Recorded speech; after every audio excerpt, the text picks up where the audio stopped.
of you seem to really like the reading I did a little while ago from And the Angels Sang, from the short story in it, For a Cup of Tea. So I thought today I might read a small excerpt for you from my novel Shadow Song. It's a historical novel based in Upper Canada, and what I'm going to read for you is the opening scene from the novel. I remember the summer I met Shadow Song was so green it hurt my eyes.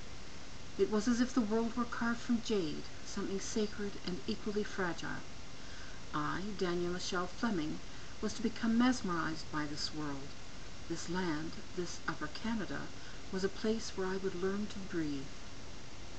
That had been the summer of 1832. What brought me across the ocean from England, ultimately, were dreams. The priest said those visions were devil's work. I was a child.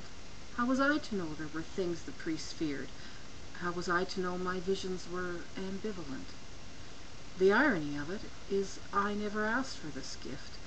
I was content with a life revolving around a household of parents, governess, and servants. My journey began earlier than that green summer of 1832. It began with the July Revolution of 1830 in France. I will forever remember that day, young as I was, remember how my safe English universe unraveled around a slip of paper quivering in Papa's hand. Such moment can ensue from something as simple as words on paper. I'd heard the bell ring at the front door, heard Mrs. Barton, our housekeeper, answer, the usual banter between her and the courier. As always, being curious, nosy, my governess called it, I crept along the landing to watch.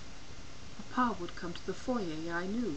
Mail was always important. It carried news of his business, news of the world, news of family.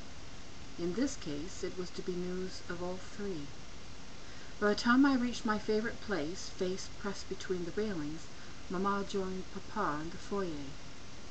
Sunlight gleamed on the white marble floor like lace where it passed through the transom over the front door. There were lilies, white and frail, in a vase on the table against the paneling. The lily's fragrance was pungent, like a drug to calm the nerves. "Qu'est-ce que c'est?" Mamma asked, pointing to the letter in Papa's hand. He paled. He shook his head slowly, as if the weight of what he thought were more than he could bear. He looked up from the paper and over to Mamma, where she stood in the halo of light. The expression on his face chilled me.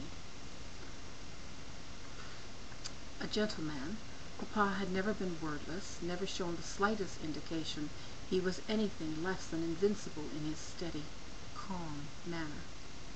Completely bewildered was how he looked. Bewilderment faded and was replaced with something I could only think of as fear. It was there in his voice when he said, "The French government has failed." Mamma, I was sure, was on the verge of shattering.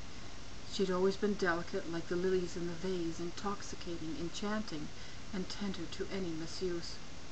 Today she was dressed in russet silk, fashionably high-waisted, with enormous guijot sleeves, her hair arranged like a dark, sleek ribbon on the crown of her head. For a moment Mamma searched for words, and when none sufficed, she touched Papa's arm. Finally, "King Charles has exiled himself here, England." "And the indemnity?" He shook his head. "Nothing?" Again he shook his head. "But it had been made law. All emigres who had their lands confiscated by that Republican nonsense were to receive an indemnity. The king guaranteed it." He didn't even meet her look when he answered, "There is to be nothing." After a moment of silence, another moment of silence passed. I could hear the floor clock down the hall ticking, ticking, ponderously ticking.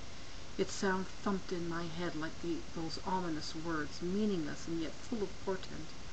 It echoed the thump of my heart. Then Mamma asked, "Will Edgar foreclose on the loan?" Edgar, the elder Fleming, my uncle. Just hearing his name gave me a shiver of apprehension. I drew into myself on the staircase. My uncle's name always connected to bitter words and hardship. I didn't know him. Uncle Edgar sailed away before I was born, taking the family fortune and his luck with him to the colonies of Upper Canada. yet somehow he always seemed present whenever bad news blew in. I had come to think of him as the maker of ill fortune, and came to know him as the engineer of my misery.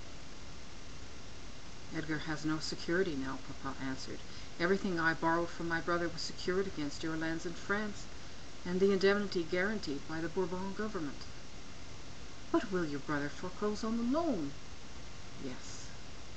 Another moment. Mamma asked another question. Have they taken everything? Yes.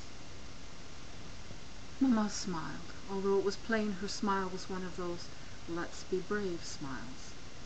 Ça va, my Lord Fleming. Now we are both titled and indigent, you the youngest son of an English nobleman, and I the exiled aristocrat of France. At least we have our heads. Mamma let out a small gasp, poor attempt at a laugh, and laid her head against Papa's chest.